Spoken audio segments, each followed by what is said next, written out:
Gjykata e lartë ka dhënë një vendim dhe ka thënë që Erjon Veliaj duhet të qëndrojë në burg. Por menjëherë mediat e Veliajt, disa si mashtrues me pagesë, thanë se ky vendim nuk kishte lidhje me atë që kishte thënë gjykata kushtetuese, pasi do të ketë një kërkesë tjetër dhe një vendim tjetër të gjykatës së lartë. Gjykata kushtetuese ka dhënë dy drejtime në vendimin e saj. E para, gjykata e lartë të thotë pse duhet të mbahet në burg një kryetar bashkie, ka apo s'ka imunitet dhe këtë çështje përcakton mjaft mirë ligje. Dhe gjykata kushtetuese e ka hedhur thjesht topin te Sokol Sadushi, të njeriu i Merobazës që ngriti stekën se me vendim të riunifikues do të zbraste burgjet, por në fakt burgjet nuk i ka mbushur spaku dhe nuk janë plot sepse është Erjon Veliaj brenda. Burgjet i mbush policia dhe prokuroritë e rrethave me fakir, fukarenj, Merobazës si mashtrues. Doli Djena tha se gjykata e lartë do të shprehet. Për çfarë? Pse është në burg një kryetar bashkie? E ka përcaktuar ligje, kryetari i bashkisë nuk ka imunitet. Gjykata e lartë pikërisht pse? Kushtetuesja e mbajti në detyrë si kryetar bashkie, duhet ta mbajë në burg, sepse i lirë në detyrë prish provat dhe kjo është e faktuar. Pa folur për dëshmitarët dhe presionin e mundshëm ndaj tyre.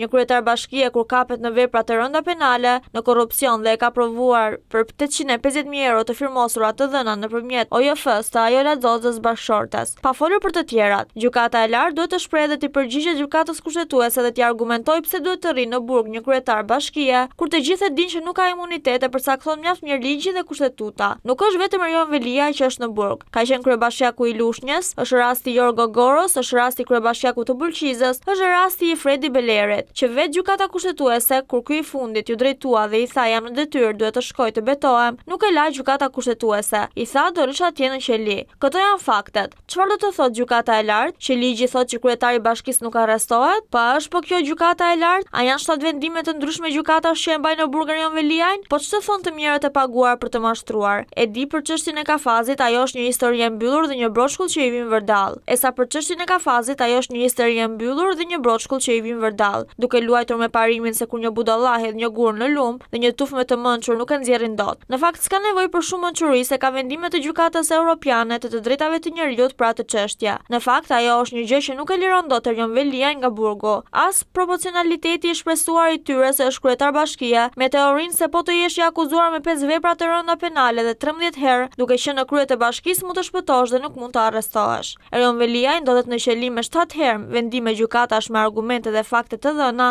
nga prokurorët dhe prova të cilat tregojnë se Erjon Veliaj duhet të qëndrojë në qeli me apo pa mashtrimet me pagesë të Merobazës apo të mjerëve të tjerë.